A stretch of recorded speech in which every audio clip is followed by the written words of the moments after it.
a subject that's talked a lot about, Mr. President, but what about your team's strategy has made them so effective getting a record amount of these hostages, many of whom have been forgotten about home?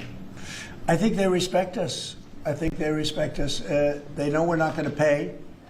Adam is a great negotiator. Steve Witkoff is a great negotiator. Seb is a great negotiator. They're all smart people. They're a little bit natural negotiators. Some people aren't good negotiators. There's nothing you can do about it.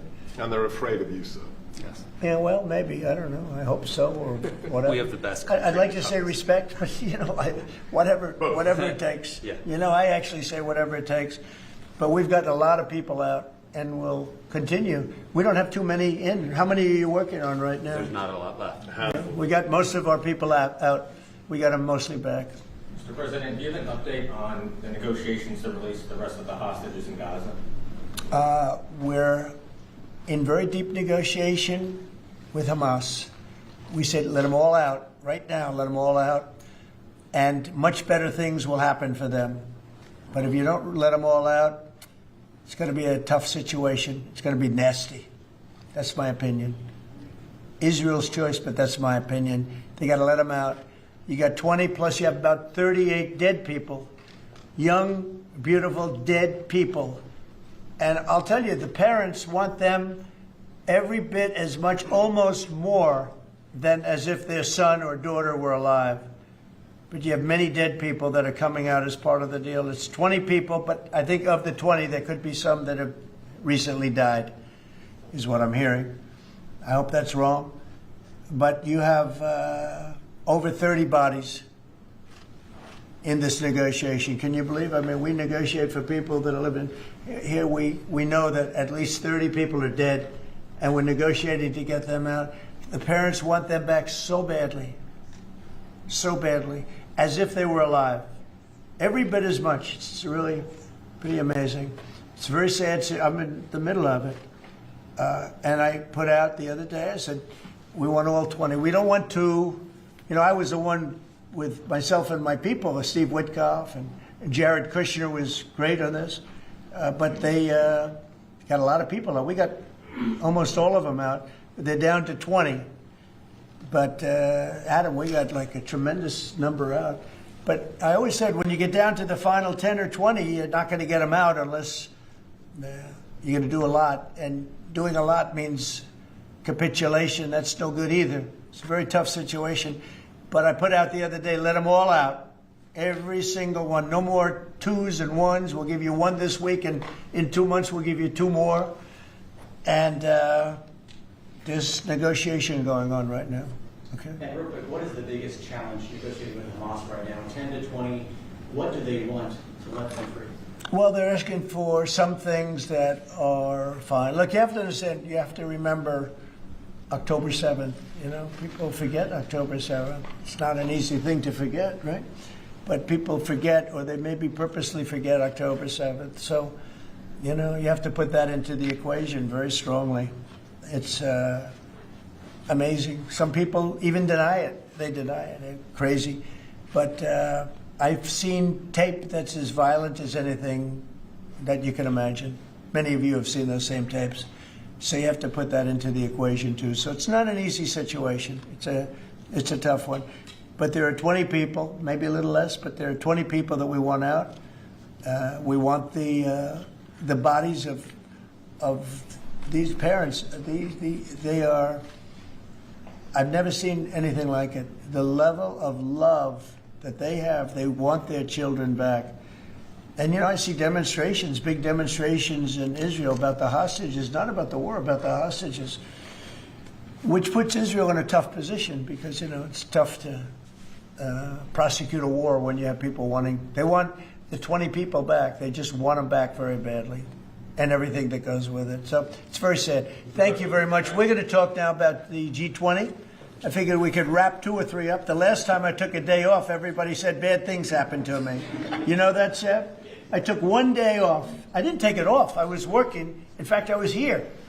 But I didn't do a news conference, and they said bad things happened to the president. That's why they're fake news, Mr. President. It's fake news. Obama, if you look, Biden, he had a press conference. He missed it for about a year, right? About a year.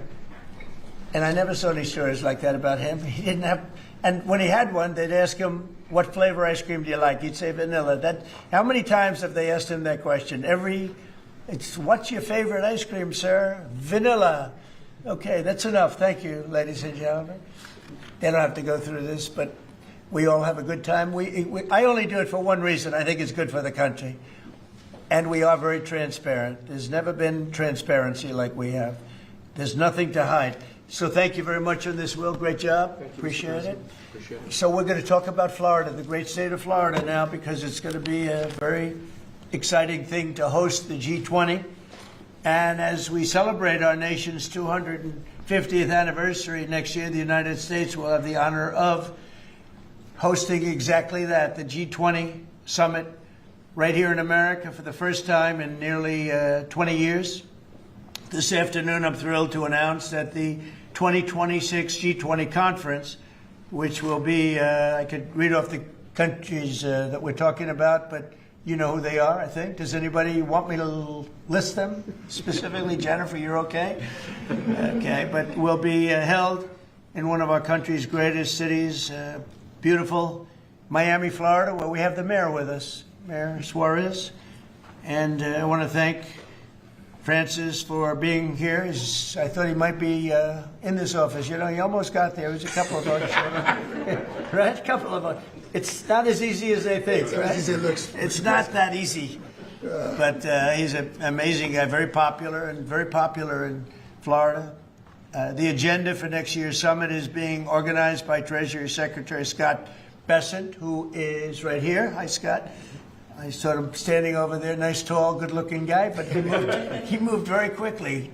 Carolyn, you did a good job. Does Caroline do a good job, would you say? Is she a star? How do you compare her with the last administration's person? No? You don't want to get into that. Yeah, I think we're very happy with Caroline.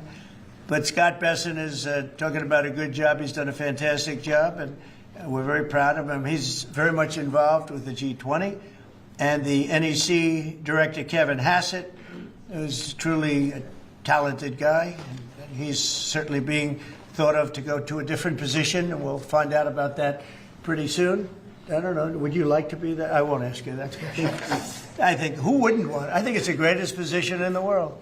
You know, you come out, you make a speech, and then you go away for 30 days or 40 days, and you come out, make another speech. The market goes up or down depending on what you want to say. I've never seen an easier position than that. Unfortunately, you need good instincts. So we have somebody in there now that doesn't have them. We call them too late. But it will focus on unleashing economic prosperity by eliminating the burdensome regulations, unlocking affordable energy, and pioneering new technologies. And it's going to be very important. The United States is already leading by example, and America is the hottest country anywhere on earth. We have more being built under construction now than they think anybody that they've ever seen. I mean, literally, some of these places are just really unbelievable what they're building, the size. You know, if you spent $50 million on a shopping center someplace, it's a big building, pretty big building. But when you spend $50 billion on essentially a building, they have buildings going up for $50 billion. They're going to be building their own electricity, and many of them have been given permits already to go, and they're starting construction. Some have started construction quite a while ago, and very early in the administration. We let them do that. You know, we have a grid that's obviously an old grid. It's been around for a long time. You could never handle the kind of numbers that you're talking about in terms of electricity, and we're letting them build their own plants. They build their own plants with their structures. So they build their structure, they build their buildings, and they build an electric producing plant with it, like Con Edison in New York that I grew up with, and like others that make electricity. They make it for New York. These plants will make it for their building, for AI.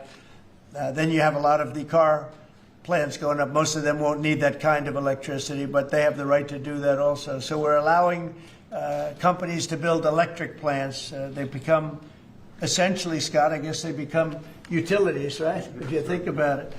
And it's very exciting. We're going to end up with more electricity than China.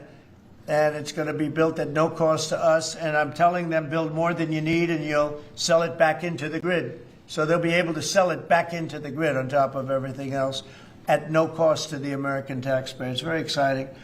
And frankly, if we didn't do that, we wouldn't be leading with AI. We wouldn't be probably even doing any AI. It would be 20 years to get an approval. So they're building massive amounts of electricity as we speak.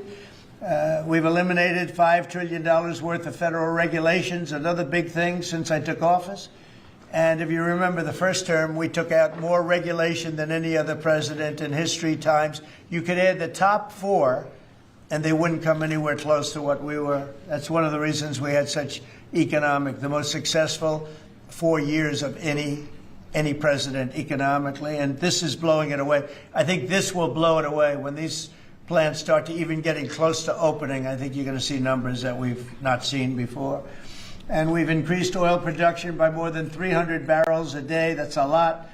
Blue-collar wages are rising at the fastest rate in 60 years, and trillions of dollars of investment is pouring into the USA. It's going to be over $17 trillion very shortly, and nobody ever thought a thing like that was possible. What made it possible were, number one, they were happy with November 5th. They were happy with the election. And number two, the tariffs are bringing countries in. I mean, it's so vital to our country.